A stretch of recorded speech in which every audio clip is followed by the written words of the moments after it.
Bismillahirrahmanirrahim. Assalamualaikum warahmatullahi wabarakatuh. Alhamdulillahirabbil alamin wassalatu wassalamu ala asyrofil anbiya'i wal mursalin wa ala alihi washabihi ajmain, amma ba'd. Puji syukur kepada Allah Subhanahu wa taala pada sore yang berbahagia ini masih diberikan kesempatan dan kesehatan untuk mengikuti acara pendidikan politik Yayasan Advokasi Rakyat Aceh. Salawat dan salam kita hadiahkan ke pakuan Allah Nabi kita Nabi Muhammad Sallallahu Alaihi Wasallam, di mana dengan pergerakan beliau bersama dengan al-sahabat mengadvokasikan hingga saat ini kita bisa menikmati yang namanya indahnya Islam dan indahnya bagaimana mempraktikkan agama yang diajarkan oleh Rasulullah SAW.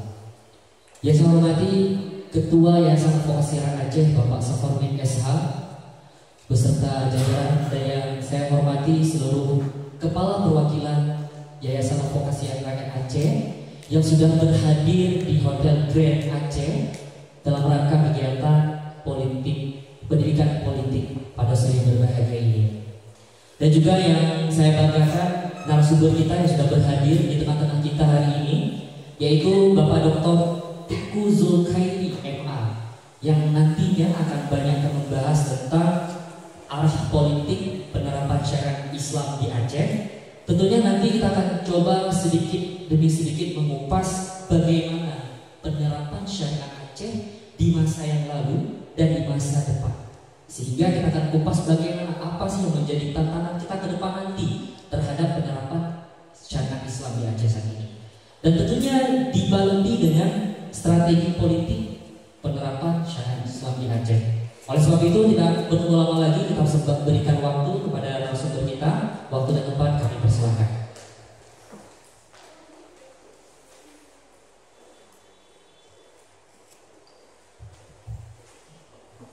Bismillahirrahmanirrahim. Assalamualaikum warahmatullahi wabarakatuh.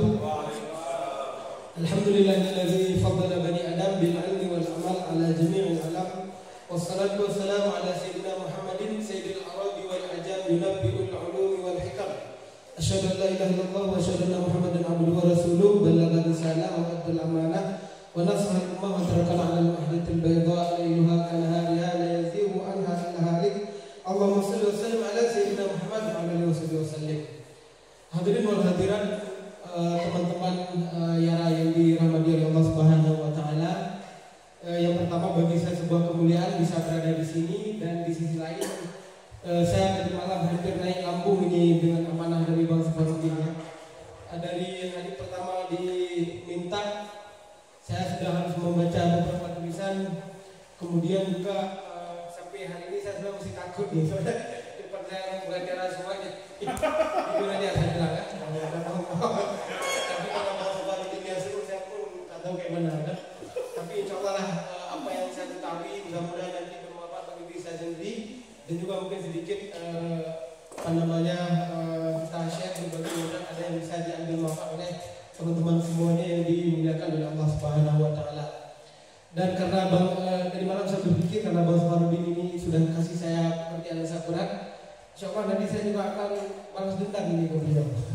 Kasih pengertian juga yang akurat nanti di hadapan sendiri insya Allah. Jadi siap-siap aja ya, mudah-mudahan. Jadi juga terima kasih banyak kepada saudara saya Syarifuddin, alumni UIN Araniri. Alhamdulillah luar biasa. Ternyata alumni ini juga berkiprah di organisasi Yara ya. Jadi ini sebenarnya Bang Safarudin ada peran Araniri ini di Yara. Betul nggak? Ya kan? Ada beratnya maksudnya. Oh, ada juga ya? Oh, ini dari Win. Di mana di? Oh, manajemen dakwah. Ini subhanallah. Tapi dari dakwah bisa juga kelihatan ya. Oh, luar biasa. PKI masuk juga. Ya, lagi berarti sama dengan dia terbuka ya dari itu. Seperti yang punya luka. Oh, luar biasa. Kalau kita kira mungkin sarjana semuanya ya. Alhamdulillah, terima kasih banyak Pak Safarudin. Insyaallah saya akan coba sedikit memaparkan apa yang tema yang telah diminta kepada saya oleh Pak Safarudin, berjudul arah politik penerapan syariat Islam di Aceh. Saya sebenarnya bukan orang politik, jujur saja. Tapi ketika diberikan tugas untuk berbicara tentang ini, saya coba baca-baca sedikit. Tapi kalau tentang syariat Islam walaupun nggak tahu banyak, namun sedikit mungkin ada saya coba baca-baca, saya coba tulis-tulis, dan insyaallah mungkin pada pertemuan kali ini kita akan sedikit share. Coba dari ini pertama, mungkin dari pertama. Oh ya, silakan terus. Yang kedua, baik. Kita awali dengan esensi dari syariat Islam. Jadi sebelum kita bahas pada babak-babak berikutnya, ada sebuah ayat Allah Subhanahu wa taala yang ayat ini adalah terakhir kali diturunkan, yang berbunyi seperti di atas dalam Al-Maidah ayat 3. A'udzubillahi minasyaitonir rajim. Bismillahirrahmanirrahim. Al-yawma akmaltu lakum dinakum wa asmatu 'alaikum ni'mati wa raditu lakum al-Islam dinan. Ini esensi dari syariat Islam. Pada hari ini telah kusempurnakan untukmu agamamu dan telah kucukupkan kepadamu nikmatku dan telah kuridhai Islam itu jadi agama bagimu. Jadi Islam itu adalah agama yang perfect, agama yang universal, integral, dia mengatur segala seluruh tatanan kehidupan manusia. Dari kita bangun tidur sampai kita mau tidur lagi, itu semua diatur, dari hal yang paling kecil sampai hal yang paling besar, dari persoalan pribadi sampai urusan global. Gak ada urusan yang gak diatur dalam ajaran Islam. Maka itulah makna dari ayat Allah Subhanahu wa taala yang berbunyi al-yauma akmaltu lakum dinakum. Pada hari ini telah kusempurnakan untuk kamu agamamu. Jadi memang Islam itu adalah agama yang sempurna yang dia ngatur segala-gala persoalan. Jadi kalau hari ini ada tuntutan penerapan syariat Islam juga dipilih oleh yang lain, sebenarnya menurut saya itu adalah hal yang sangat bisa dipahami oleh karena memang Islam itu esensi ajarannya itu esensi ajarannya itu memang mengatur seluruh aspek kehidupan, karena memang Allah sendiri yang bilang Islam itu adalah agama yang sempurna, sudah disempurnakan, ya kan? Allah yang sudah disempurnakan. Sama dengan apa? Kalau kita mau cari sistem lain di luar Islam, sebenarnya itu hal yang tidak perlu, sudah cukup di sini. Jadi ini ayat yang terakhir kali diturunkan. Kalau ayat yang pertama diturunkan seperti yang kita pahami, Al-Alaq yang berbunyi dalam surat Al-Alaq yaitu Iqra, bacalah. Dan ini adalah ayat terakhir Islam yang diturunkan dalam ayat yang terakhir diturunkan, yang penegasan dari Allah bahwa Islam itu adalah agama yang sempurna. Jadi syariat Islam itu sebenarnya dia mengatur seluruh tatanan kehidupan umat manusia. Dan inilah yang menurut saya dipahami oleh umat Islam di berbagai belahan dunia. Makanya kan kalau di Timur Tengah itu ada gerakan-gerakan Islam yang dia menyuruh kepada semboyan-semboyan mereka Islam wal hal dalam bahasa Arab. Islam itu adalah solusi, atau dalam bahasa Inggris Islam is only solution. Islam itu satu-satunya solusi. Jadi di berbagai belahan dunia kalau kita baca bukunya John Esposito, bukunya Samuel Huntington, di sana kan jelas sekali digambarkan bahwa memang ada geliat orang-orang Islam di berbagai belahan dunia itu yang ingin kembali kepada tatanan kehidupan Islam. Dan dari ayat inilah dipahami bahwa memang Islam itu mengatur segala-galanya. Jadi kalau hari ini misalnya kita berbicara tentang syariat Islam di Aceh, berbondong-bondongnya orang-orang Eropa masuk ke dalam Islam, ini sebenarnya tidak lepas daripada posisi Islam sebagai agama yang sempurna. Dan juga dalam hadis Rasulullah menegaskan al-Islamu ya'lu wa la yu'la 'alaihi. Islam itu tinggi dan tidak ada yang menandingi ketinggian ajaran Islam. Jadi itu Rasulullah tegaskan bahwa tidak ada sistem apapun yang bisa diserupakan dengan Islam. Tidak ada. Islam itu tinggi dan tidak ada yang menandinginya. Itu Rasulullah yang tegaskan. Maka para ulama banyak di antara mereka yang menyusun keistimewaan ajaran Islam, seperti Syekh Islam Al-Qardawi dalam kitab Khasaisul Amal Islam, beliau menjabarkan beberapa karakteristik ajaran Islam. Ada Rabbaniyah, ada Insaniyah, ada Wasatiyah, kan? Wasatiyah mungkin dalam beberapa bahasa Burdin, ada Wasatiyah, ada Waqi'iyah dan sebagainya. Jadi yang menegaskan bahwa kenapa orang-orang berbondong-bondong masuk Islam itu karena memang dia ajarannya itu tinggi. Orang-orang yang sudah dia berpikir pada tahap yang sangat tinggi, mereka akan kembali ke Islam. Mereka kembali kepada fitrahnya. Maka hari ini kita pernah mendengar ada profesor-profesor misalnya yang dia meneliti tentang janin seorang perempuan, seorang ibu, ketika dia mengandung, akhir dari penelitian dia akhirnya membuat dia masuk Islam. Kan? Ada juga profesor di Inggris, Mauritius, dia setelah penelitian tentang Jansan Firun, akhirnya dia masuk Islam.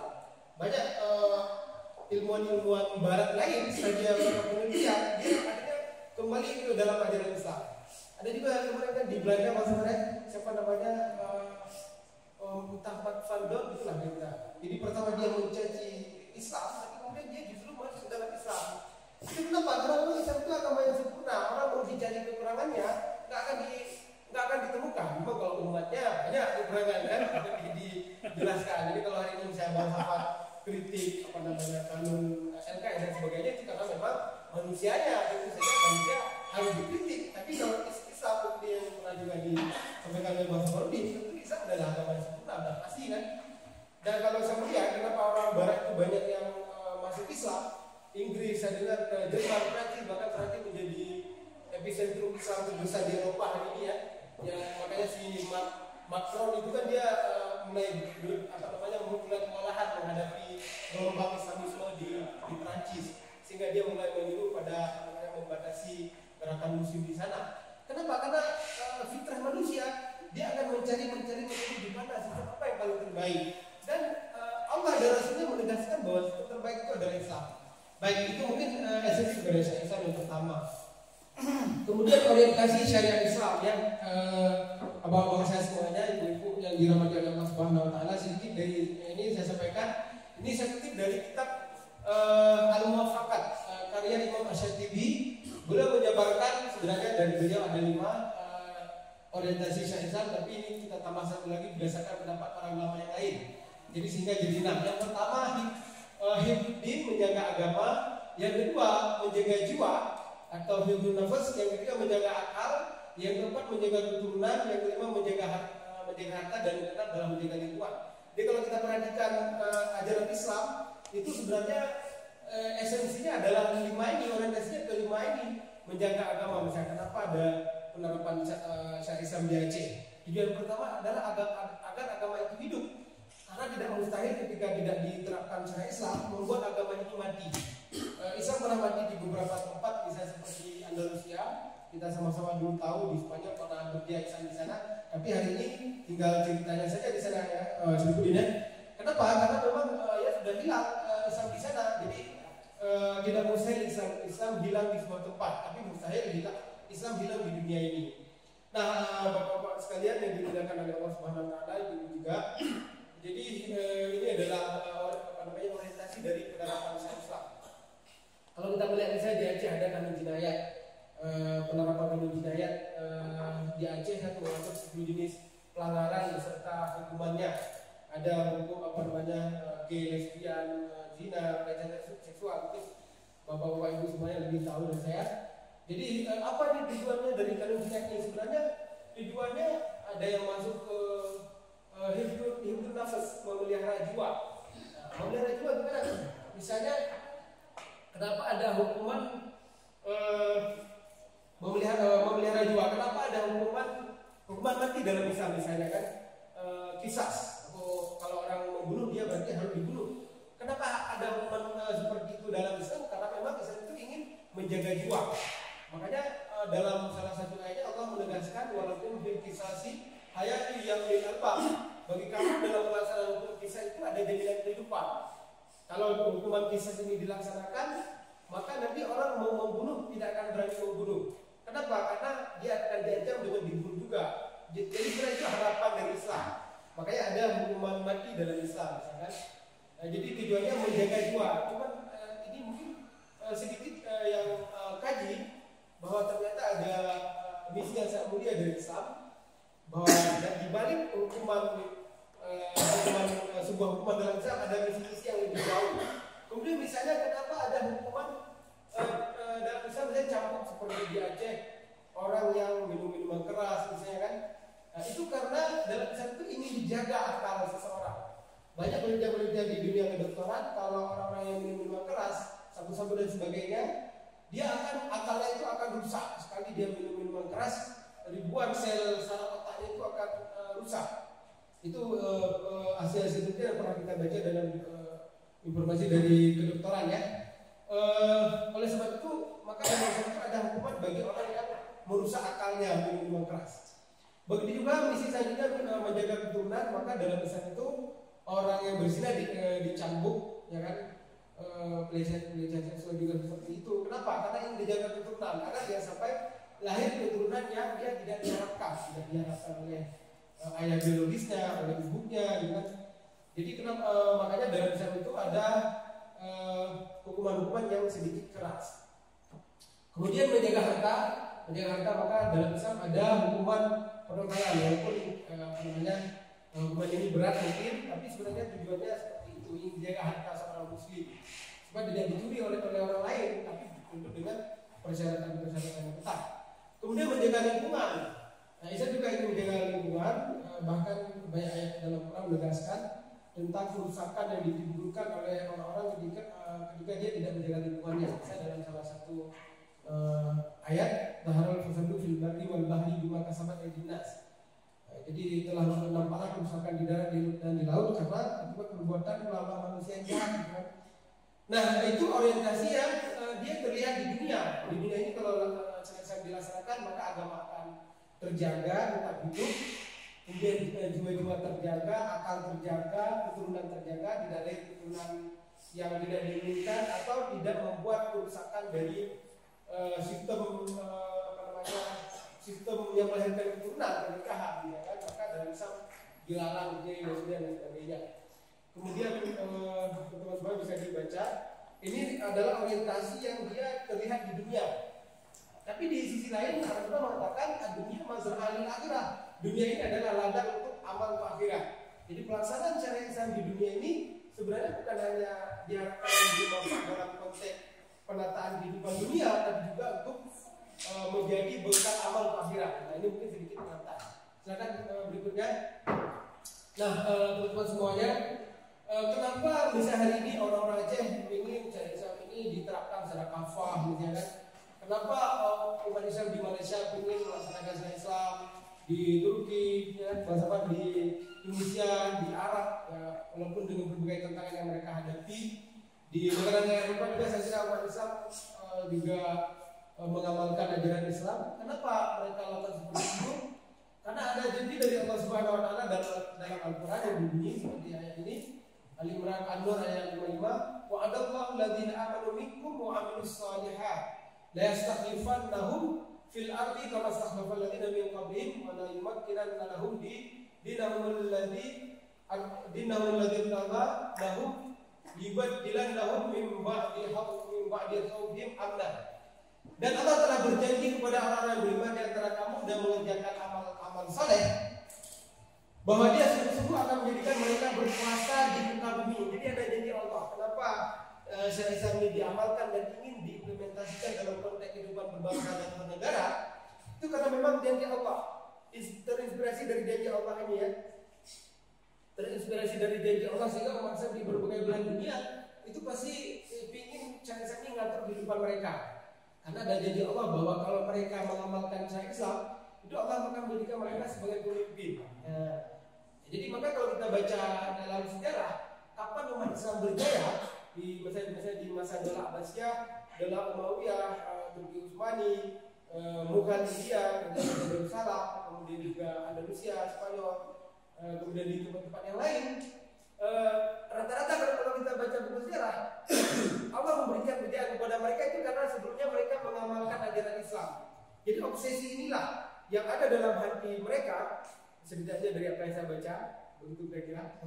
Jadi obsesi inilah yang mereka ingin hidupkan, bahwa dengan mengamalkan Islam, syariat Islam, maka Allah menjanjikan mereka kejayaan dan menjadikan sebagai pemimpin di muka bumi ini. Ini kan janji Allah, ini kan yang bilang, kan? Sebagaimana Dia telah menjadikan orang-orang yang sebelum mereka berkuasa. Siapa orang yang sebelum mereka berkuasa? Ada Nabi Sulaiman misalnya, yang dia kekuasaannya bisa perintah jin, bisa perintah binatang-binatang semuanya. Banyak Nabi Daud yang diberikan kuasa oleh Allah, Nabi Zulkifli dan sebagainya. Jadi Allah kasih petunjuk bahwa betul, bukan bohong yang dibilang oleh Allah, bahwa kalau umat Islam mau melaksanakan syariat Islam, maka Allah berikan kepada mereka kesempatan untuk mengelola bumi ini, jadi penguasa, gitu kan? Jadi ketika kita berbicara tentang kekuasaan, inilah sebenarnya ada kaitan dengan tema yang minta saya menyampaikan hari ini, ya, arah politik.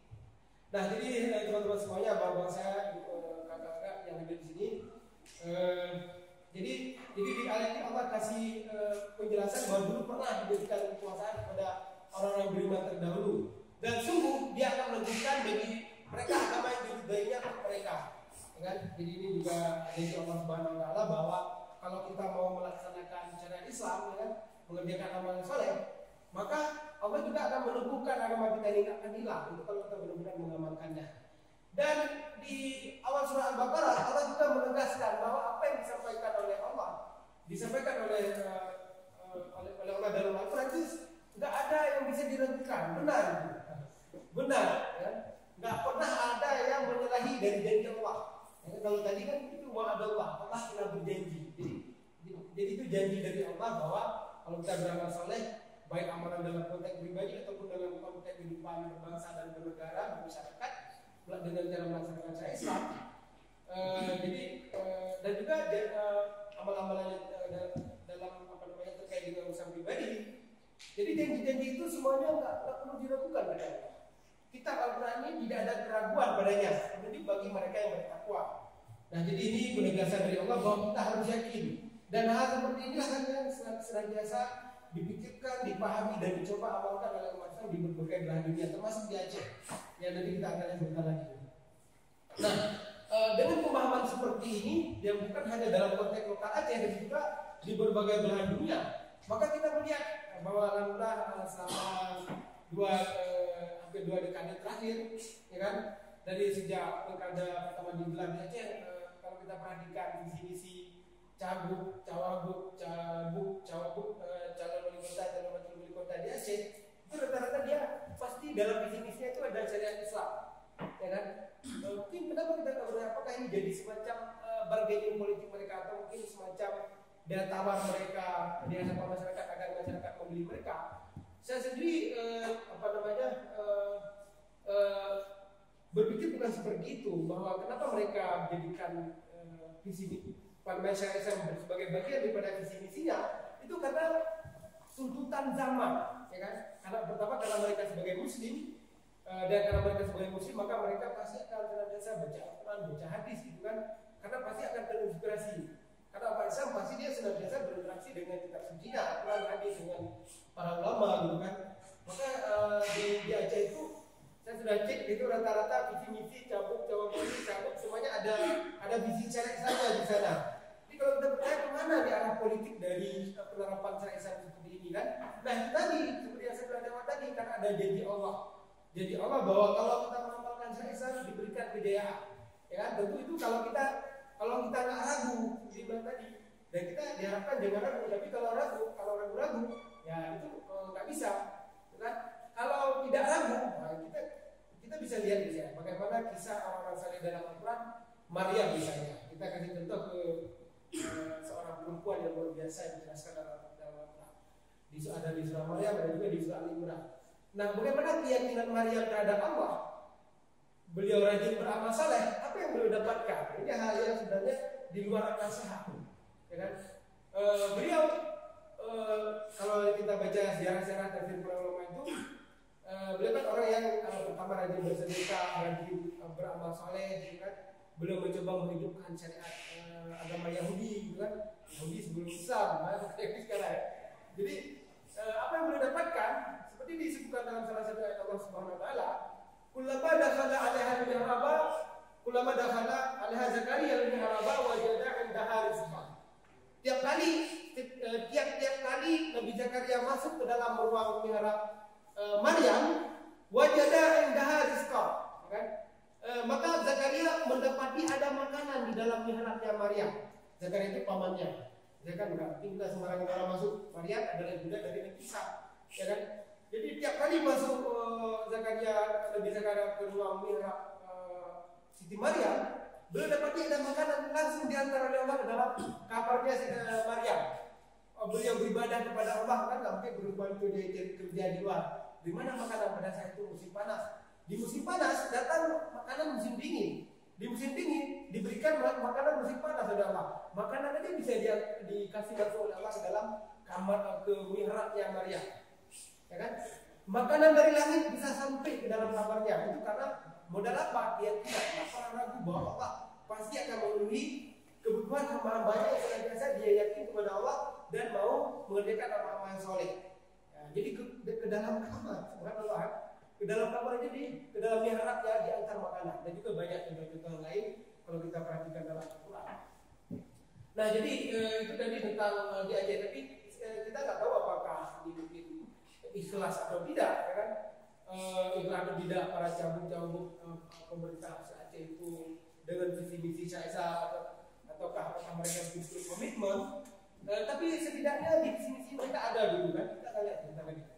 Jadi itu menunjukkan bahwa syariat Islam di Aceh itu ada daya tawarnya. Jadi ada dia menjadi magnet perhatian para kontestan pilkada di Aceh. Dan ini sebenarnya sebuah modal ya. Kemudian secara nasional ternyata juga banyak undang-undang di level nasional yang dia sebenarnya bagian daripada perintah Islam, ini hal yang luar biasa. Jadi kalau dibilang orang Indonesia di negara sekuler sebenarnya tidak sepenuhnya benar, ya kan? Buktinya banyak undang-undang yang dia sejalan dengan nilai-nilai Islam sesuai dengan semangat Pancasila. Jadi kemudian secara global Islam menjadi agama paling cepat berkembang di dunia. Jadi banyak lembaga riset, ini saya kutip dari lembaga riset Amerika Serikat yang memprediksi bahwa Islam akan menjadi agama terbesar di dunia pada tahun 2075. Dan juga riset-riset yang lain ternyata umat Islam menjadi populasi yang paling banyak berkembang di Eropa saat ini, Jerman, Prancis, di Argentina. Saya tertulis mendengar bahwa ternyata di Argentina umat Islam juga berkembang pesat. Di Inggris saya baca di Republika banyak kota-kotanya yang sudah dihuni oleh mayoritas Islam seperti Birmingham, Cardiff saya ya. Bahkan ada yang sampai orang sebutkan London itu mau disebut sebagai London Star. Ini mungkin apa namanya isu berkembang ya. Jadi ini menunjukkan bahwa Islam itu ada daya tawar. Kenapa ada daya tawar? Karena ada janji Allah tadi. Baik, berikutnya next. Nah, kita akan lihat ini visi Pemkab Aceh Tengah. Nah, coba kita lihat. Visinya terwujudnya masyarakat damai, sehat, cerdas, religius dan bermartabat menuju masyarakat Aceh Tengah adil dan sejahtera. Kalau di misi nggak dibuka, tapi ternyata di misinya ada gitu. Di misi nomor 4 bermakna terwujudnya kondisi masyarakat yang berkarakter, kesayang sesuai dengan syariat. Jadi tetap ada syariat. Alhamdulillah ya. Jadi sama dengan syariat Aceh ini sudah betul-betul secara konsep dia betul-betul ingin diamalkan oleh orang-orang yang hidup di Aceh, masyarakatnya dan sebagainya. Cuma sekarang mungkin bagaimana agar ini betul-betul bukan hanya lip service. Berikutnya silakan di benar di mana visi misi Pemkabnya, dan saya cek visi misi Pemkabnya juga sesuai dengan visi misi yang sebelum dia menang. Ini dia membawa visi misi awal ya. Benar meriah yang Islami, harmoni, maju dan sejahtera. Langsung di misi pertama mewujudkan pelaksanaan syariat secara kafah. Itu saya cek di website Pemkab Benar Meriah. Ini lebih tegas Benar Meriah. Jadi langsung di poin pertama misinya pelaksanaan syariat Islam secara kafah. Ya. Jadi nah ini hanya sampel aja. Saya lihat ternyata semuanya alhamdulillah menjadikan agenda syariat Islam sebagai bagian daripada visi misinya. Baik, berikutnya next dia Utara dan terdapat di poin ke-8. Mewujudkan penegakan hukum positif dan pelaksanaan syariat secara kafah. Memperkuat peran pemberdayaan perempuan, perlindungan terhadap anak. Jadi ada juga masuknya syariat Islam, kan? Jadi ini menunjukkan bahwa di Aceh di daerah-daerah itu serempak kompak menjadikan syariat Islam sebagai bagian daripada visi mereka. Berikutnya Abia juga seperti itu ya. Di poin pertama, bahkan di visinya terwujudnya Aceh Barat yang Islami, pembangunan infrastruktur dan ekonomi kerakyatan yang transparan. Jadi dari pertama Islami juga kredibel, akuntabel dan berintegritas. Misinya mengembalikan Kabupaten Aceh Barat yang syar'i dan mewujudkan pemerintahan Aceh Barat yang bersih. Jadi lagi-lagi ada kata-kata syar'inya, itu maksudnya sesuai dengan syariat Islam. Berikutnya Iwan Dinova. Kita akan lihat apakah Pak Iwan Dinova pernah sampaikan ini dulu dan belajar pernah terwujudnya Aceh damai dan sejahtera melalui pemerintahan yang bersih dan melayak adil dan melayani ini visi. Nah sementara di misi poin syariat Islam ada di nomor 2. Memperkuat pelaksanaan syariat Islam beserta nilai-nilai keislaman dan budaya. Memperkuat pelaksanaan syariat Islam beserta nilai-nilai keislaman dan budaya keacehan dalam kehidupan masyarakat dengan itikat al-sunnah wal jamaah yang bersumber hukum mazhab Syafi'iyah dengan tetap menghormati mazhab dan lain ini lebih tajam lagi sebenarnya kan, lebih ke apa namanya, kalau di misi lebih tajam lagi lah misi yang dijalankan di apa namanya, sampai main ke mazhab gitu kan. Setidaknya di misinya seperti itu, tapi di walaupun dia mungkin nanti prakteknya lain lagi gitu sebenarnya. Nah jadi dari sini dapat kita simpulkan bahwa kekuasaan yang sedang menjabat di Aceh hari ini sebenarnya dia sudah punya visi-visi menuju ke arah syariat Islam. Visi politiknya sudah ada gitu. Tinggal pengawalan dari elemen-elemen sipil dari masyarakat. Karena hari ini kalau advokasi yang berkaitan dengan syariat Islam 2012 kita pun pernah ke Polda maksudnya. Ada dulu ada aparat hukum yang dia tidak pokoknya mau di nepotisme lah. Gimana kejadian bahasa waktu itu yang di Sabang? Oh ya. Enggak apa? Bukan benar kayak aparat hukum lah ya. Oh biasa. Enggak jadi dihukum polisi. Enggak jadi dihukum karena nggak dicabut karena pemilihan dari atasannya. Akhirnya sudah tahu lapor dari arahnya, kita lapor data akhirnya dicambuk. Bisa kan hukum itu harus adil, kan cuma masyarakat aja yang kena giliran apa namanya orang yang punya kekuasaan sudah tidak ditindak. Ternyata dengan desakan dari arah ini, alhamdulillah mereka merubah kebijakannya yang dari tadi nggak mau kena bawahannya, ternyata akhirnya dihukum. Nah jadi teman-teman semuanya dimuliakan oleh Allah Subhanahu Wa Taala. Jadi saya kira kalau secara arah politik, orientasi politik pemerintah di Aceh, kabupaten kota dan sebagainya, ini sebenarnya sudah sangat jelas sekali mereka menjadikan syariat Islam itu sebagai visi politik mereka, visi politik kepemimpinan mereka, jelas itu. Jadi kalau misalnya hari ini kita lihat di lapangan memang ada faktanya banyak terjadi kondisi yang paradoks, kondisi yang kontras antara misi dengan praktek di lapangan. Baik, berikutnya. Tadi ini salah taruh ya sebenarnya di sana. Jadi ini secara nasional kita lihat ada undang-undang tentang santren, ibadah haji dan umrah, pengelolaan zakat, perbankan syariah, tentang wakaf, tentang peradilan agama, tentang perkawinan, tentang pembelajaran Islam, serta juga baru 2019 sampai ribuan. Jadi ini kalau hukum sudah dibuka, cuman praktek di lapangan yang kadang-kala kalau menurut saya itu sangat paradoks sekali antara kayak di Aceh, saya juga diskusi sama Pak Safar seperti kanun pendidikan Dayak. Jadi ternyata ketika kita baca di kanun, banyak sekali yang belum dilaksanakan. Begitu juga misalnya kanun pendidikan Aceh. Kanun pendidikan Aceh adalah di sana disebutkan bahwa pelaksanaan kurikulum pendidikan di Aceh itu harus secara Islami. Ada di sekolah-sekolah itu kurikulum yang diajarkan pada adik kita, anak kita, semua tingkatan harus secara Islami.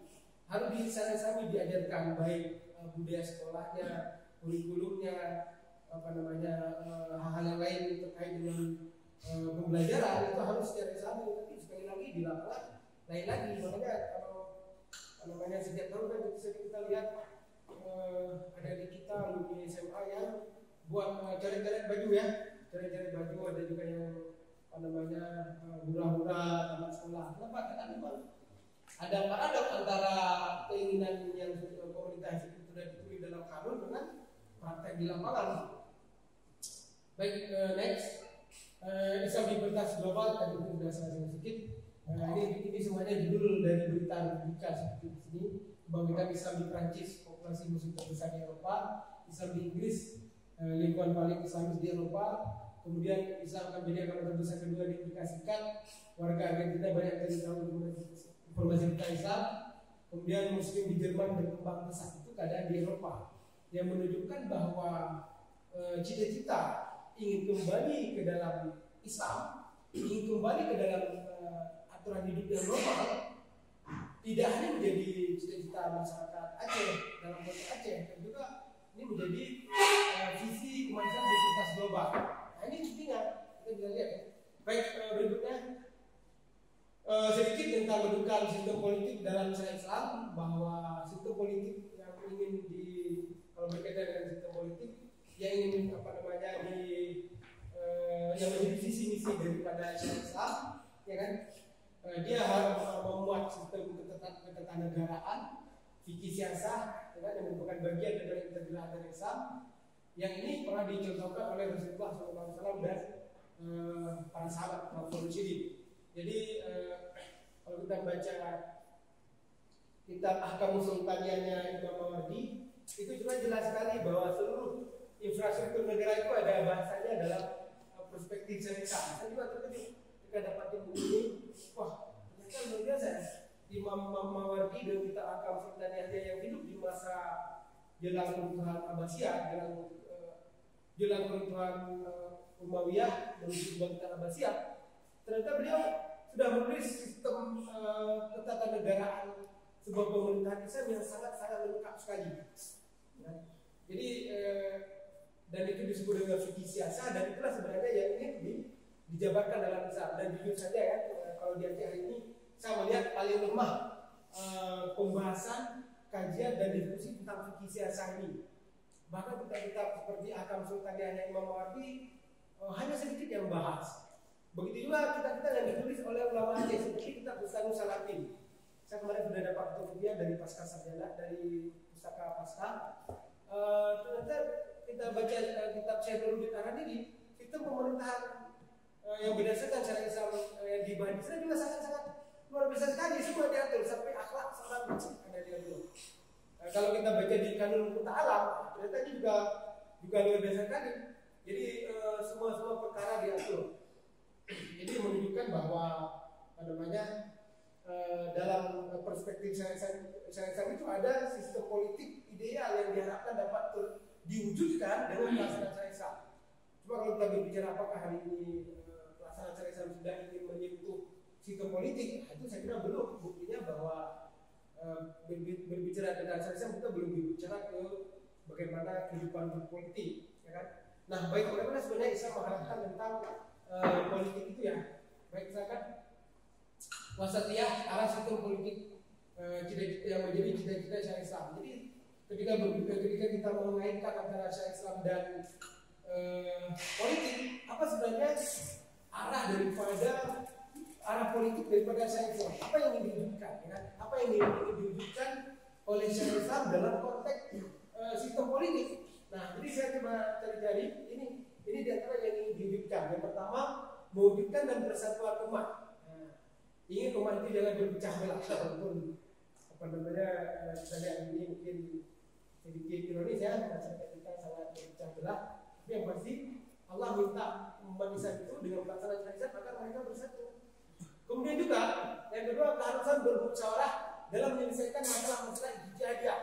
Jadi syariat sangat menekankan agar sistem politik, agar para aktor politik itu dia dapat mengedepankan musyawarah dalam menyelesaikan masalah-masalah berkaitan dengan ijtihadiyah. Kemudian juga harus menunaikan amanat dan meletakkan hukum secara adil, ya kan? Jadi janji politik tidak boleh diingkari. Kemudian juga hukum harus ditegakkan secara adil. Kemudian dalam pelaksanaan politik, saya juga menghendaki agar para aktor politik itu dia mewujudkan sebuah keharusan untuk mentaati kepada Allah, Rasul dan ulil amri dalam semua aspeknya. Kemudian juga berikutnya keharusan mendamaikan konflik antar kelompok dalam masyarakat. Jadi kalau ada masalah-masalah, saya bisa mengarahkan agar ada yang mendamaikan. Kan ada yang berbunyi saya lupa, nanti insya Allah kita akan lagi. Baik, berikutnya keharusan mempertahankan kedaulatan negara dalam larangan agresi dan invasi. Ini juga ada disebutkan dalam Al-Quran ya.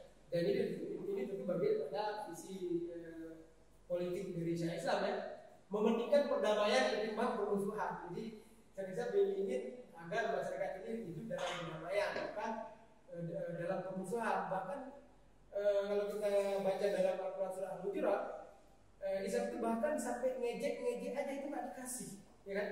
La yaskhar qaumun min qaumin asa yakunu khairan minhum. Enggak boleh ada satu kaum mengejek kaum yang lain. Enggak boleh ada orang yang menganggap dirinya lebih baik daripada orang lain dan sebagainya. Jadi luar biasa ya visi kebebasan Islam. Kemudian juga meningkatkan kewaspadaan dalam bidang pertahanan dan keamanan, keharusan menepati janji, boleh ada aktor politik yang dia tidak menepati janjinya, keharusan mengutamakan perdamaian bangsa-bangsa, mengupayakan peredaran harta dalam seluruh lapisan masyarakat. Ini juga cita-cita dari syariat Islam. Makanya kan kalau dalam konteks Aceh dengan adanya Baitul Mal sebenarnya juga diharapkan arahnya ke sana ya, supaya harta orang-orang kaya ini dapat didistribusikan kepada orang miskin. Kemudian keharusan mengikuti prinsip-prinsip dalam pelaksanaan hukum dan sebagainya. Baik, next sekali lagi ya, arah politik syariat di Aceh. Nah, jadi ada sebuah kesadaran semacam ini ya, bahwa Islam adalah fondasi kejayaan Aceh dulu. Saat Aceh berada di puncak kejayaannya, Syariat saat itu adalah jalan hidup dan juga cara pandang masyarakat Aceh. Bahwa ini saya kutip, lupa ini saya taruh, ini dari tulisan Profesor Asri Nurdi, saya kutip, ketentraman, kedamaian dan kemakmuran meliputi kehidupan masyarakatnya. Agama Islam benar-benar mendesak dari dua komunitas, sehingga tidak berlebihan kiranya kalau Aceh mendapat julukan Serabi Mekah. Itu barangkali dari tulisan Profesor Asri, saya kutip. Jadi ini cita-cita seperti ini yang ingin diwujudkan dalam pelaksanaan syariat Islam sebenarnya. Baik, berikutnya sekali lagi. Nah, ini ada satu lagi janji Allah Subhanahu wa taala dalam Al-A'raf ayat 96. Walau anna ahlal qura amanu wattaqaw la fatahna 'alaihim barakatin minas sama'i wal ardh. Walakin kadzabu fa'akhadnahum bima kanu yaktubun. Bima kanu yaktubun. Jikalau sekiranya penduduk negeri-negeri tersebut beriman dan bertakwa, kalau mau beriman dan bertakwa dan menjalankan syariat Islam, maka janji Allah apa? Pastilah kami akan melimpahkan kepada mereka berkah dari langit dan juga dari bumi. Jadi kalau penduduk sebuah negeri mau beriman dan bertakwa, mau mengamalkan ajaran Islam, syariat Islam, maka Allah akan berikan kepada mereka keberkahan dari langit dan juga dari bumi. Kalau tidak, bagaimana? Tetapi mereka mendustakan ayat kami, maka kami siksa mereka disebabkan perbuatannya. Jadi kalau tidak mau, maka Allah sebaliknya mengancam. Nah, teman-teman semuanya, bahwa saya dimuliakan oleh Allah, dengan iman dan takwa Allah menjanjikan berkahan dari langit dan dari bumi itu adalah hal yang pasti. Misalnya begini, iman dan takwa dalam pelaksanaan syariat itu ada syarat bagi umat Islam untuk naik, sebagaimana meninggalkan syariat Islam, meninggalkan keimanan dan ketakwaan akan menjadi syarat untuk turun, kan? Maka di Aceh ada kanun-kanun akidah, jinayah dan sebagainya. Baik, terakhir ya. Jadi ini saya ada beberapa buku yang saya baca di rumah. Turki Ismaili ambruk dulu ternyata juga karena meninggalkan syariat Islam di akhir-akhir pemerintahannya. Dola Abbasiyah itu juga karena seperti itu, mulai meninggalkan syariat Islam. Andalusia juga hancur karena mulai meninggalkan syariat Islam. Maka anak ayah dan anak itu perang, kan? Makanya Raja Ferdinand dan Ratu Isabel itu mengepung Andalusia. Karena apa? Karena di internet sudah terjadi fiksi-fiksi yang sangat kuat sekali. Bani Umayyah juga hancur karena meninggalkan syariat Islam, dan ternyata Yerusalem juga menjadi ambruk juga salah satunya karena mulai syariat Islam mulai tidak diamalkan, kan? Di akhir-akhir kekuasaannya, dan juga dengan tantangan persoalan-persoalan yang lain ya. Nah, coba lihat kita lihat ini sesuai dengan ayat ini, ayat 16. Dan jika kami hendak membinasakan suatu negeri, maka kami perintahkan kepada orang-orang yang hidup di negeri itu supaya mereka mau mentaati Allah, ya kan? Tetapi orang-orang yang hidup di negeri tersebut, mereka melakukan kedurhakaan dalam negeri itu, maka sudah sepantasnya berlaku terhadapnya perkataan atau penegur kami, kemudian kami hancurkan negeri itu sehancur-hancurnya. Jadi kalau sebuah negeri yang dihuni oleh umat Islam, kalau dia mau menjalankan perintah Allah, maka Allah akan berikan kejayaan kepada mereka, keberkahan, dan sebaliknya itu akan datang balasan-balasan yang sangat dahsyat sekali. Habis ya? Nah, ini dari Ibnu Khaldun, ini saya kutip dari kitab Muqaddimah Ibnu Khaldun Fathul Bari. Ini kata beliau penyebab kemunduran umat Islam, ya kan? Ada korupsi, ya kan?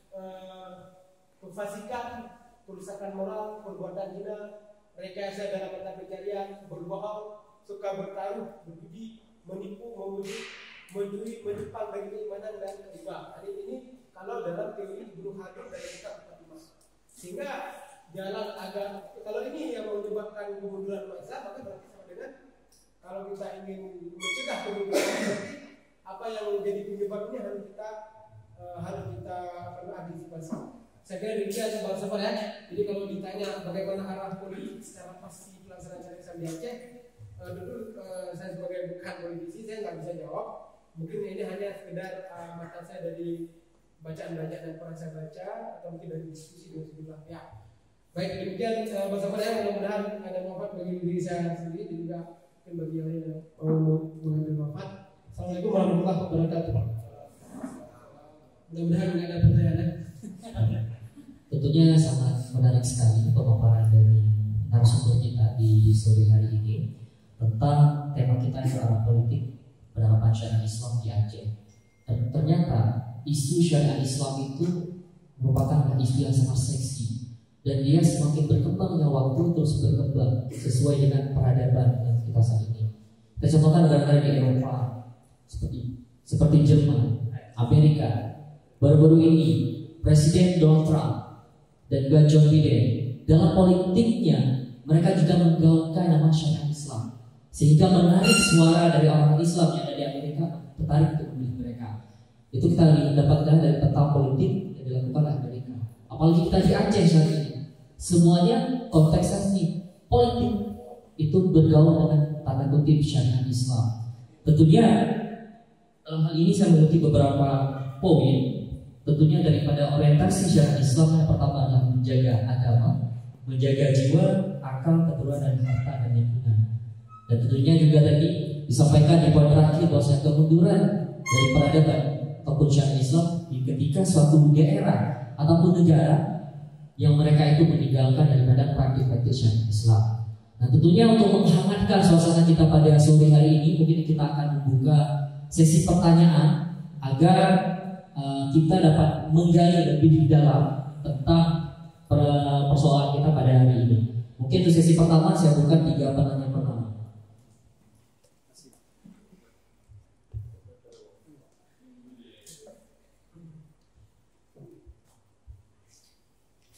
Assalamualaikum warahmatullahi wabarakatuh. Ini sangat menarik ya, arah politik dalam syariat Islam. Perkenalkan, saya Muhammad Zubir, saya advokat, ketua perwakilan Nagandaya dan Bilir, juga wacana FPI. Sedang kita advokasi Abi Wahid yang sedang ditangkap di Polda Aceh. Ini sangat menarik ya, pembahasan oleh Pak Ustadz. Saya hanya bertanya tentang tentunya di Aceh ini sudah diberlakukan kanun ya, misalnya kanun nomor 6 nih, tahun 2014 tentang penjinayat itu itu pelaksanaannya kita menganggap bahwa ini pelaksanaan syariat Islam secara jinayat, tapi pada pelaksanaannya tertulis di dalam kanun itu banyak juga yang belum terakomodir, sehingga embel-embel secara kafah itu masih perlu dipertanyakan. Artinya di dalam kanun jinayat itu hal-hal yang kalau kita bisa katakan, kalau secara hukum pidana umum itu masih masuk ke kategori dipiring atau tidak pidana ringan. Sementara yang lebih berat sedikit tidak diakomodir di dalam kanun itu. Jadi apa pendapat Pak Ustadz mengenai implementasi kanun ini? Tapi masih banyak sekali kekurangannya. Apakah perlu kita laksanakan, apa perlu meningkatkan atau dihilangkan saja? Satu. Yang kedua, kanun nomor 11 ya tahun 2014 ini tentang lembaga keuangan syariah. Ini pun kontradiktif juga kita lihat. Kontradiktif artinya Aceh dipaksakan bukan syariat Islam. Sementara dulu aja itu untuk naik haji aja kita nabungnya di bank konvensional. Itu salah satunya ya. Jadi saya ingin juga pandangan Pak Ustadz tentang kanun ini. Satu lagi adalah kita tadi Pak Ustadz membahas tentang misalnya para kepala daerah baik bupati sampai dengan gubernur itu visi-visinya itu selalu membawa-bawa syariat Islam, janji-janji. Ini kan jualan masa kampanye ini politik. Nah, ketika dia terpilih, namun tidak mengimplementasikan visi-visi itu, jadi dalam pandangan Pak Ustadz sendiri, apakah ini boleh menaruh embel-embel syariat Islam tapi tidak dilaksanakan ketika dia terpilih? Apa hukumnya itu? Terima kasih.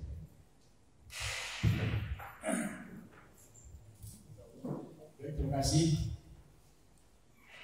Sahabat saya Dr. Tujuh diskusi tentang bagaimana pendapat syariat Islam di Aceh. Jadi dalam beberapa diskusi memang saya sering katakan bahwa secara normatif kita di Aceh itu sudah banyak regulasi-regulasi yang regulasi-regulasi yang mengatur tentang pelaksanaan Islam, terutama tentang roadmap pelaksanaan syariat Islam itu ada di Kanun nomor 8 tahun 2014 tentang pokok-pokok syariat Islam yang kemudian melahirkan beberapa kanun yang lain. Ya. Tapi kemudian setelah kanun-kanun tersebut itu dilaksanakan, saya pikir yang masih berjalan itu hanya kanun jinayat. Sementara kanun yang lain itu tidak. Ya. Termasuk ya seperti disebut tadi kan kanun tentang pendidikan tentang ahli yang saya baca kemarin ya. Jadi banyak sebenarnya. Itu saya katakan dengan beliau ini bahwa memang perlu pengawalan. Tadi dengan Ketua DPR juga kita sudah sampaikan. Tadi kita bicara tentang pengawalan MUI Helsinki. Jadi kita sudah butuh beberapa satgas untuk mengadvokasi beberapa butir dalam MUI Helsinki tersebut. Nah, saya pikir ini perlu kita rapatkan barisan, terutama Teguh Zulkifli juga kan aktif di Huda Dayah, ya. Kawan-kawan Dayah yang memang sangat senang dengan ada implementasi syariat Islam. Tapi maksudnya hanya senang ketika regulasi itu dihadirkan. Tapi kemudian menjadi tidak senang karena ya setelah dihadirkan regulasi itu tidak diimplementasikan. Dan kawan-kawan ini pun kemudian tidak punya strategi bagaimana untuk mengadvokasi agar regulasi-regulasi ini bisa berjalan. Kami bukan di Yayasan Advokasi bukan tidak konsen, cuma kan kita ada isu-isu yang lain. Tapi kita perlu bersinergi. Saya sudah beberapa kali menyampaikan, malah di Krian waktu itu dengan kawan-kawan dari apa namanya di Krian itu Tastafi saya mengajak, ayo kita buat barisan, kita kawal pelaksanaan syariat Islam. Jadi bukan bicara syariat Islam bukan hanya dengan kanun LKS, bukan hanya jinayah, bukan. Ada beberapa kanun syariat Islam yang sudah diimplementasikan, sudah ada kanun tentang sertifikasi makanan halal dan kanun yang lain lagi mungkin ya. Dan ada kanun-kanun yang perlu kita lahirkan kembali. Misalnya tentang pariwisata halal seperti apa, tentang mengatur penginapan sektor pariwisata halal seperti apa. Ini kan perlu kita dorong ya. Kemudian bukan hanya kita lahirkan, tapi tidak kita implementasikan, tidak ada yang kawal. Nah ini kan perlu kita kawal. Jadi saya pikir mengajak kawan-kawan Dayah dan kawan-kawan yang lain yang konsen terhadap isu-isu penerapan syariat Islam ini, ayo kita bergandeng tangan bersama, kita kawal ini, kita desak pemerintah agar beberapa regulasi syariat Islam yang sudah disahkan itu dijadikan regulasi ini kita diimplementasikan, jangan hanya dijadikan kertas, ya, menghabiskan biaya, waktu, kemudian hanya menjadi bukan kertas, tapi tidak menjadi nilai yang ingin dicapai dalam pelaksanaan syariat Islam tersebut. Saya pikir ini masukan buat kita semua, dan tentu ini juga sebagai kawan-kawan yang aktif di jaringan daya, ya, ini ayo kita kapan-kapan waktu kita bersinergi membentuk tim, kita lakukan advokasi apa yang harus kita lakukan, kita rumuskan strategi advokasinya seperti apa. Malah saya mengajak kawan-kawan dari paling tidak begini, dia ada satu advokasi, nanti ada satu strategi. Nah, kawan-kawan yang alumni Manhan Ali nanti bisa menjadi pengacara. Itu bagaimana caranya? Kita atur. Tidak ada yang tidak mungkin. Yang tidak bisa berubah cuma Al-Quran.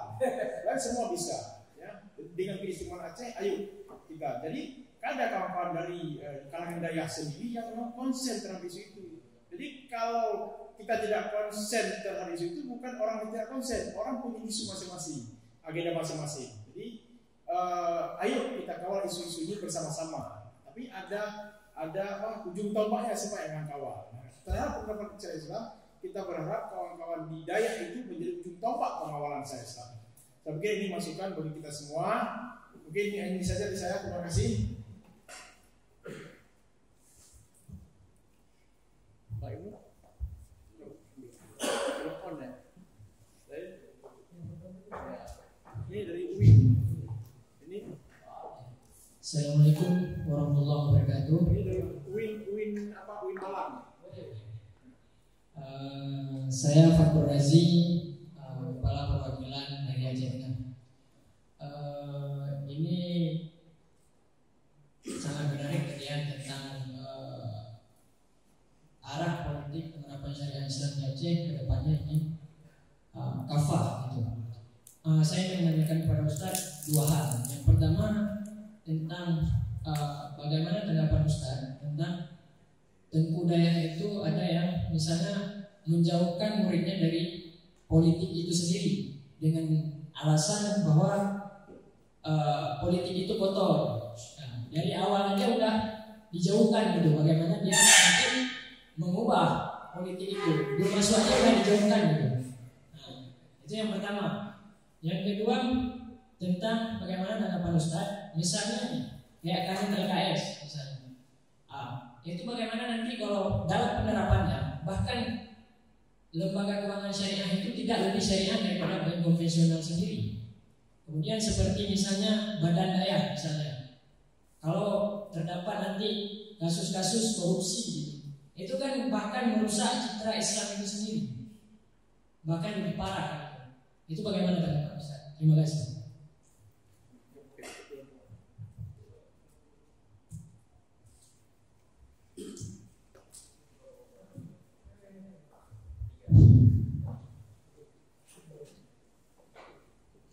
Assalamualaikum warahmatullahi wabarakatuh. Nama saya Isma, kerjaan advokat. Ketua Yayasan Perwakilan Daerah Aceh. Berbicara arah politik penerapan syariat Islam di Aceh, sebagaimana yang telah dipaparkan tadi oleh Bapak Ustaz. Di sini saya melihat bahwa penerapan khususnya dalam hal konteks kasus yang mungkin secara undang-undang jinayat kemudian beserta hukum acaranya dalam satu kasus sebagai contoh Pak Ustaz, penerapan syariat yang kasusnya adalah kasus pemerkosaan contohnya. Kemudian dalam kasus tersebut, ketika dalam proses baik mulai dari tahap awal penuntutan hingga sampai dengan putusan pengadilan, kalau khususnya di Aceh, selain diatur dalam dengan kanun baik dari hukum positifnya kemudian juga dari hukum acaranya, kemudian juga diatur secara hukum nasional yaitu KUHP. Di sini saya kira dua pandangan yang berbeda antara KUHP dengan hukum jinayah. Mungkin konsekuensinya di pada eksekusi ya, antara cabut dengan hukuman tajam penjara gitu. Dalam kasus tersebut sebagai contoh, katakanlah itu pada satu sisi dakwaan jaksa kalau ada kasus mungkin perlindungan anak ya. selain daripada dituntut dengan hukum jinayah, itu sisi lainnya juga menggantikan tuntutannya dengan hukum secara undang-undang perlindungan anak. Itu dalam pemberkasannya mulai dari awal disusun sampai dengan penuntutan hingga dengan keluar putusan hakim.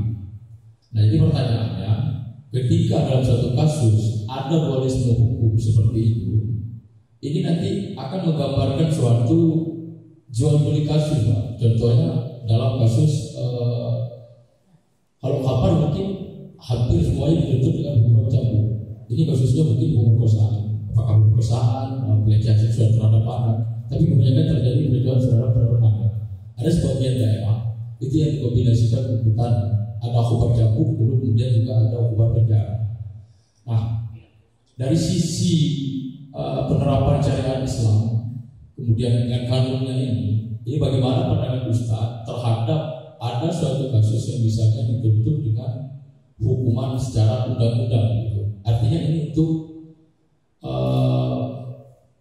di samping ada unsur politiknya untuk menyelamatkan, katakannya misalnya pelakunya ini adalah seorang oknum PNS, otomatis kalau dibuktikan dengan undang-undang nasional dia kan harus ditahan lain sebagainya kalau udah kena hukuman badan.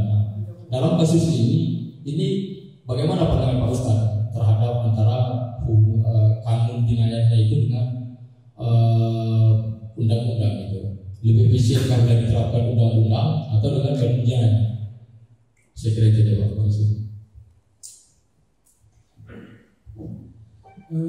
Terima kasih banyak. Saya ingin perlu merespon masukan dari Bang Safar tadi. Insya Allah kalau Bang Safar siap, mari kita masuk ke pesantren sama-sama. Gimana kita? Siap. Untuk kita laksanakan misi besar ini. Karena ini di daerah hari ini saya di hampir setiap kali diskusi itu keresahannya seperti yang dibilang Bang Safar itu tadi. Kanun ini kan itu saya kemarin sempat kita di satu situ. Kanun itu tapi di lapangan itu nggak ada gitu kan. Nggak ada komitmen untuk dikerjakan.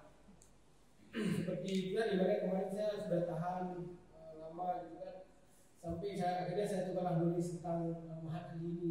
Karena di dalam pendidikan daerah jelas sekali ada bahasan besar tentang Mahat Ali, tapi ternyata di praktek nggak ada, nggak tahu mereka tentang Mahat Ali. Di kanun ada, tapi nggak ngerti tentang Mahat Ali. Aneh nggak kan? Aku lagi di dalam beli, nggak enak, tapi saya kira jalan menurut saya untuk mengawal kanun ini yang mungkin orang-orang pesantren ini belum tahu Bang Safar, dan juga orang yang mencintai syariat Islam juga betul sangat ingin seperti yang Bang Safar bilang, bagaimana caranya agar kanun-kanun ini semuanya bisa diimplementasikan atau yang belum ada agar bisa dibuat. Semua ingin, gitu kan? Cuma ini jalan menuju ke sana gimana? Harus ada arah hukum yang masuk ke sana. Mungkin kalau yang di daerah-daerah saya selalu memberikan saran, nanti masuklah ke daerah yang berikan penyadaran hukum kepada orang-orang pesantren. Karena kalau harapan Bang Safar tadi sebagai mereka orang yang cukup konsisten untuk mengawal syariat Islam, maka perlu dibahani mereka dengan wawasan hukum. Mungkin dari sini dengan yang arah saya kira sangat bisa itu bisa kerjasama. Dan contohnya bisa akan sampaikan kepada mungkin dengan bisa kita diskusikan sekali dengan Yasub ya, atau bila perlu kita buat dulu diskusi awal antara Yara dengan Buddha melihat dengan Yasub sebagai representasi namanya. Tapi tentang Mahali saya pertama karena saya juga sebagai pengurus Mahali di Jakarta, walaupun saya kadang-kadang pulang karena mungkin pulang selalu. Kalau Bang Safar ada waktu bisa masuk dari sana sekali ya. Kita apa namanya nanti bisa berikan pencerahan kepada orang mahasiswa di sana. Karena prediksi saya bahwa mahasiswa ini ke depan nanti dia akan bisa lebih go nasional kan. Karena misalnya produk utama kalau apa namanya institusi Mahat ini kan baru, jadi pasti nanti karena dia baru alumni pertama ini mungkin akan banyak di berbagai tempat, kan? Jadi kalau misalnya nanti bisa kita kerjasama dalam sejumlah hal, mungkin yang sangat berguna sekali, apalagi di Mahat yang dia memang jurusan fikih, jurusan hukum, ada seperti Rodatul Ma'arif. Saya dengar rekomendasi nih kalau Bang Safar mau masuk, mungkin kerjasama gimana nanti kan? Apakah semacam roadshow-nya Yara di sana, gitu kan? atau mungkin harus ada kerjasama dulu, atau kita buat MOU juga boleh. Saya kira saya udah beberapa kali duduk, memang bagi Mak Ali sendiri kalau dia bisa buat MOU dengan lembaga-lembaga tertentu itu ada grade juga gitu kan, secara penilaian kampus. Kalau apartemen dan juga di sisi lain juga kebutuhan mereka untuk mengambil hukum ini ya. Saya semoga bersama insya Allah akan kita ini ya, mungkin harus sering diskusi ya. Dari Bang Zubir, pelaksanakan bina banyak yang belum terakomodir dalam bina hari pidana umum lebih ke pidana ringan, banyak kekurangan. Apakah perlu kita laksanakan atau kita hilangkan saja? Saya sejujurnya Bang nggak terlalu paham soal hukum ya. Tapi yang saya tahu 10 jenis pelanggaran dan hukumannya dalam menunjak itu aja yang saya hafal. Saya berdoa kepada Allah mudah-mudahan kita akan kena itulah, kan? Jadi itu saya hafal ya. Tapi soal hukum yang saya kurang mengerti, termasuk soal pidana umum, pidana ringan ini saya nggak paham sama sekali. Tapi coba saya akan coba baca-baca kalau memang ini bagian daripada persoalan nanti. Kemudian hanya saja soal apakah perlu kita laksanakan atau kita hilangkan saja. Tapi saya nggak mau berdua pilihan ini. Saya menawarkan pilihan ketiga, kita perbaiki. Kita perbaiki apakah nanti semacam ya kemarin ada isu mengajak revisi turun jinayat. Kalau arahnya seperti ini ya, saya kira nggak ada masalah. Kalau kita revisi itu arah yang lebih baik, tapi jangan nanti dia hilang gitu. Kalau hilang jangan sayang nanti ada di kita kan. Kalau dalam undang kita kan ada namanya misalnya pelecehan seksual ya, ada nggak? Ada ya. Apakah kita nggak mau orang-orang yang melakukan pelecehan seksual agar dia dukung itu kita mau kan? Maksudnya biar nggak terjadi lah, biar terjadi yang seperti itu. Sebenarnya keinginan kita bukan agar orang dihukum, tapi agar hal seperti itu tidak terjadi. Ya kan, nggak agar adik kita nggak diganggu sama orang yang macam-macam lah. Kakak kita dan sebagainya, karena kalau di masyarakat kan banyak kejadian. Jadi gitu bang Bang. Kalau pandangan saya kalau kita revisi, ya saya kira sangat setuju. Mungkin nanti akan datang satu masa kita akan bicara serius dengan pihak terkait soal kalau itu ada persoalan-persoalan seperti ini ya. Tapi cuma saya dengar di orang-orang kapal saya dan juga kawan beberapa hakim, dia bilang bagi masyarakat itu kalau zina ini saya perlu kata dia. Jadi sehingga mereka sangat perlu dukungan agar kalau zina ini perlu betul-betul kuat, bukan perlu dapat dukungan dari masyarakat itu gimana kira-kira? Betul nggak seperti itu? Betul ya? Karena ada yang bilang itu mengisi kewenangan mereka. Kalau nggak ada kali ini orang mahkamah syariah pun dia nggak bisa menjalankan orang yang ada dasar hukumnya dalam ketentuan itu kata mereka. Sehingga yang saya tahu orang mahkamah itu sangat mendukung kalau ini. Tapi terlepas kita mendukung kalau memang ada kekurangan tentu kita semua sangat setuju untuk dibuat perbaikan. Juga tentang kanun LKS yang kontradiktif, kalau misalnya nanti di lapangan banyak yang ini betul-betul dia tidak sejalan dengan visi syariat Islam, ya saya kira kemarin di grup juga saya sempat diskusi ya di grup dosen ya mahasiswa pun harus demo aja itu basic itu kalau betul dia tak sesuai dengan syariat Islam kan apa simbol Islam kalau memang dia tidak bekerja sesuai dengan syariat Islam. Maka saya mau di depan juga.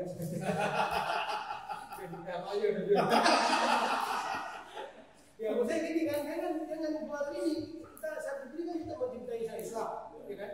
Itu karena agama kita, tapi jangan kita ditipu, gitu kan? Jangan dibohongin. Kita udah cinta syariat Islam, ternyata mereka orang ngurus ATM aja. Masa ini ATM aja bermasalah, gitu kan? Waktu masa baik konvensional nggak ada masalah. Waktu ke saya kok sampai tadi masalah. Apakah ini semacam kandidat bersalah? Itu saya kurang tahu juga. Tapi intinya saya sangat mendukung semua kritikan yang ditujukan untuk memperbaiki pelaksanaan syariat Islam baik di ekonomi syariah ini dan sebagainya. Ya salah saja maka kemarin ketika Bang Safar dia buat kanun LKS ini saya sama sekali nggak ada masalah dengan Bang Safar, betul kan? Bahkan karena saya sudah tahu beliau punya niat yang baik, kita kan bukan lupa. Dan juga saya lihat di kalangan juga nggak ada masalah, gitu kan? Kita tahu dibuka, tapi walaupun orang itu mendukung, tapi hati-hati juga, gitu kan? Karena di luar ada orang-orang yang lain, gitu kan? Yang kita nggak tahu dia maunya apa, gitu kan? Jadi ya kita tulus ikhlas mendukung syariat Islam sebagai bagian pada agama kita. Tapi orang-orang paham ya silakan aja dia perbaiki di mana yang salah. Dan tapi kita berharap dengan adanya pendidikan seperti itu, nanti orang akan berbicara kepada di mana sih persoalannya, apa sih harus kita perbaiki, ya kan? Saya sudah mendengar panjang lebar dari bersama teman di acara Kasati, ya memang banyak hal yang harus diperbaiki. Tapi secara dukungan ya, kita masih mendukung ya. Cuma di lapangan ya ada persoalan-persoalan yang saya kira ya, teman-teman yang pengacara ini ya silakan saja digugat atau apa kan, dikritik yang supaya ke depan lebih baik. Kemudian Bang Fauzi ya, sekali lagi janji saya sama oleh elit politik. Sebenarnya tadi ada ya ayat yang menegaskan bahwa dalam sistem politik Islam itu orang-orang berjanji harus menepati. Bahkan juga Rasulullah mengatakan dan ciri orang munafik itu kalau dia nggak menepati janjinya. Tentu bukan janji hai sedang lupa malam, sebagai itu hanya yang lupa. Maka kata-kata itu ada ilmu hanya aja. Sebagainya, itu janji-janji yang dia kecil kan, tapi bukan berarti janji kecil boleh nggak ditunaikan. Janji-janji yang berimplikasi kepada kepentingan orang banyak, kan? Tapi janji kita harus ditunaikan. Cuman kalau yang kita bahas tadi janji-janji politik, ini mungkin perlu kita berikan masukan kepada MPU agar ada semacam fatwa lah bahwa elit-elit politik yang berjanji, apalagi janjinya tentang Islam, dia wajib mengimplementasikannya. Dan kalau dia nggak mengimplementasikannya, apa hukumannya bagi dia? Mungkin bisa kita desak itu berapa seperti bisa ya? Ini kayaknya belum ada ya. Hukum berjanji bagi elit politik ya? Sebenarnya sudah pernah. Sudah bisa aja kita buka. Karena itu sudah pernah kita buka di Aceh Timur dulu. Ketika dia berjanji membangun jalan, ternyata tidak dibangun, kita buat ke pengadilan. Akhirnya dibangun. Terus saya di lain bisa juga ya? Bisa. Cuma gimana orang menggugat itu gimana dia? Apakah dia teror? Ini kan hal yang sering jadi bahan pemikiran orang-orang yang ingin mengkritik ya. Aku dan jadi ini gimana kira-kira? Visi-misinya, dari visi-misi yang terlihat itu ada program-programnya. Apa? Dari visi-misi yang kerjakan apa di sidang ini biasanya kalau kita kembali ke visi-misinya kan? Ya, calon-calon wakil bupati itu kan biasanya menyalakan visi dan misi kan dan di dalam itu kan jelas detail.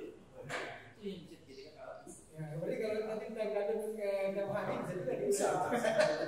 Maksudnya PSI. Kita perlu gandeng tangan nanti dengan apa? Proyek-proyek yang tidak dijalankan itu bisa ditutup. Makanya kan kalau misalnya itu bisa PSI-nya jadi bisa. Oke Bang, insyaallah nanti kita akan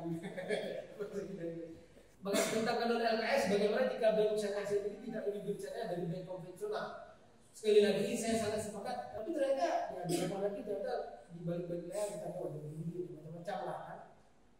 Jadi maksudnya ada yang praktek-praktek yang kurang bersyariat lah ini ya kan di lapangan.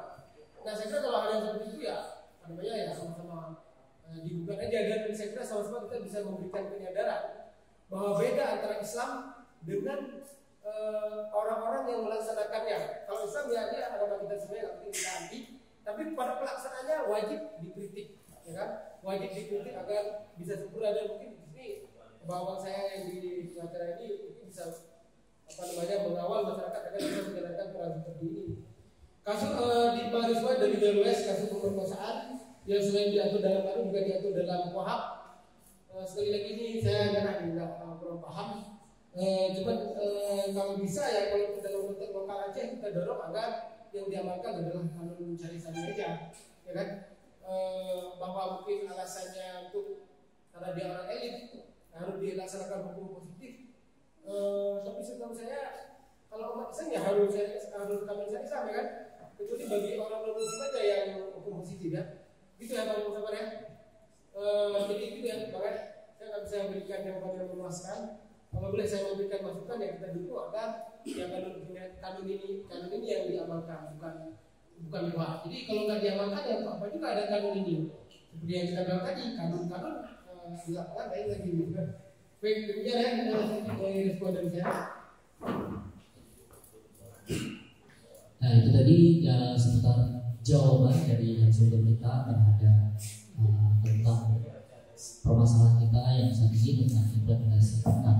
Lebih banyak implementasi kanun syariat saat ini, masih banyak dilema ataupun problematika yang terjadi di lapangan saat ini. Mungkin untuk di sisi terakhir nih Pak, kita minta untuk closing statement agar kita bisa satu visi itu dalam diskusi pada agenda hari ini. Ya, terima kasih banyak. Saya mungkin sebagian besar di sini belum kenal, hanya beberapa yang kenal, Bang Kuku, Bang Safan, Anda mungkin selama ini sudah pernah interaksi. Jadi kalau sedikit dari saya, kalau bisa antara Yara dengan orang-orang yang tujuan kita dengan orang gaya, orang kampus, mari senantiasa kita saling koordinasi. Ya, banyak persoalan-persoalan harus kita kawal bersama. Dan saya yakin kalau kita bersatu kita bisa lebih kuat daripada sebelumnya. Itu aja dari saya. Assalamualaikum warahmatullahi wabarakatuh. Baik, mungkin jadilah acara kita pada sore yang berbahagia ini, dan ini merupakan agenda terakhir kita di acara kita pada pendidikan politik. Saya Syarifudin selaku moderator pada acara hari ini pamit undur diri. Yang benar hanya datang dari Allah, yang salah hanya datang dari pribadi saya sendiri, karena manusia itu tidak pernah luput daripada kesilapan dan kesalahan. Billahi taufiq wal hidayah. Wassalamualaikum warahmatullahi wabarakatuh.